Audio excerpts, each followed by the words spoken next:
Speciation.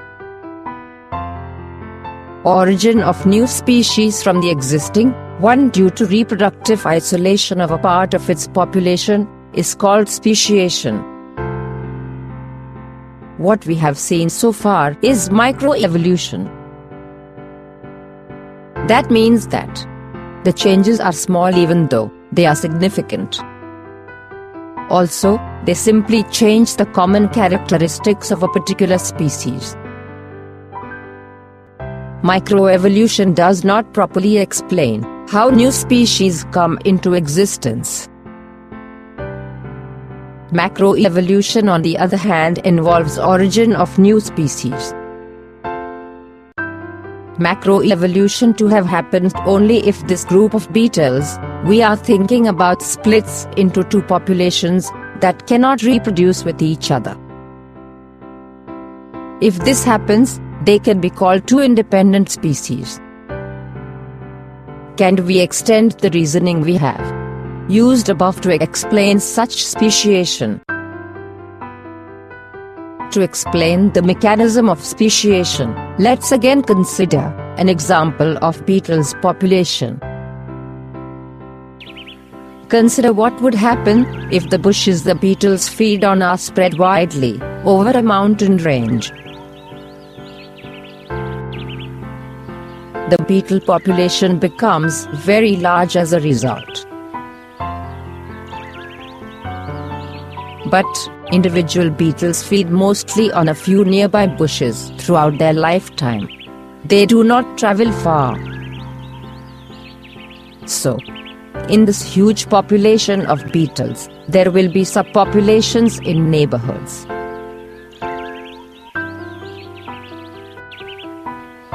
It means there would be small groups of beetles which acts as part of the big populations. Since male and female beetles have to meet for reproduction to happen, most reproduction will be within these subpopulations only. How the beetle from one subpopulation will meet a beetle from another subpopulation for reproduction? Let's consider two situations. Situation 1.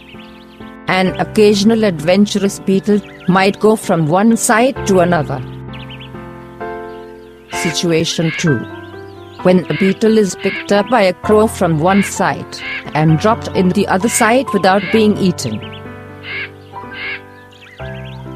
In either case, the migrant beetle will reproduce with the local population.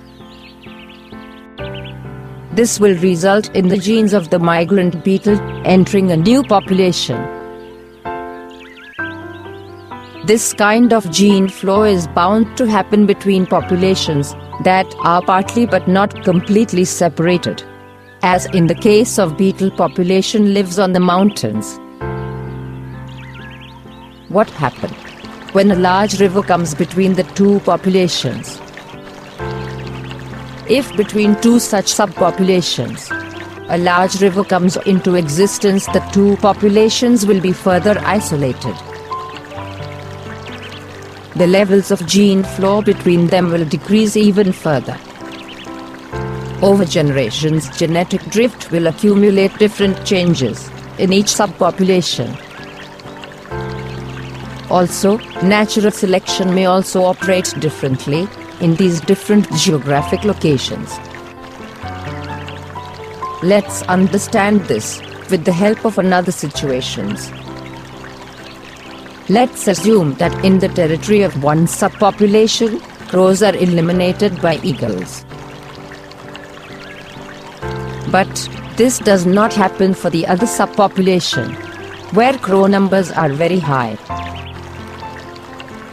As a result, the green color variation will not be selected at the first site, while it will be strongly selected at the second.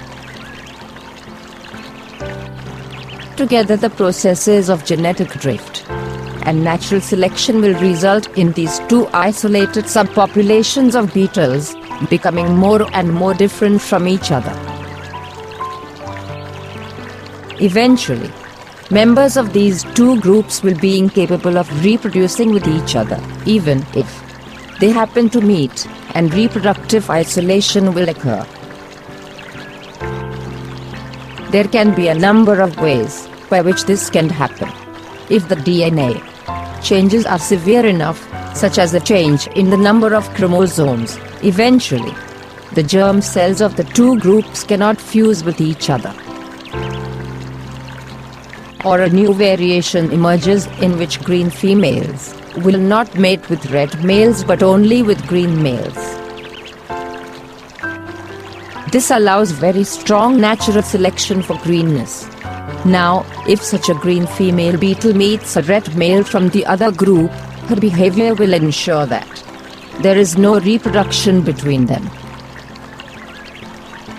Effectively, new species of beetles are being generated.